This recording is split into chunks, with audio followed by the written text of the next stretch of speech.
इस्लामाबाद से 4.5 बरस बाद PIA की 317 मुसाफिरों को लेकर रवाना होने वाली परवाज पेरिस पहुंच गई। फ्रांसीसी दारुल हुकूमत से मुसाफिरों की पाकिस्तान आमद के लिए बोर्डिंग जारी। ओवरसीज पाकिस्तानियों ने 6 माह में 17.8 अरब डॉलर भिजवाकर रिकॉर्ड बना डाला।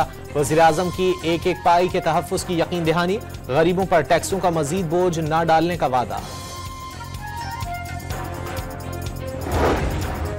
सलमान अकरम ने मुज़ाकरात की तीसरी नशिस्त में जुडिशल कमीशन बनाने का ऐलान न होने पर मुज़ाकरात खत्म करने का इशारा दे दिया। ख्वाजा आसिफ और अता तारड़ को माहौल खराब न करने का मशवरा।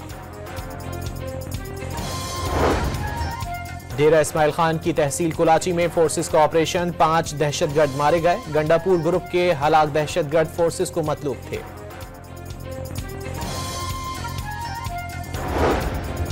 और डोनाल्ड ट्रंप सजा से बच गए। हश मनी केस में अदालत ने अदाकारा को पैसे देने के बावजूद हकायक छुपाने का जुर्म ट्रंप के रिकॉर्ड में शामिल करने का हुक्म दे दिया।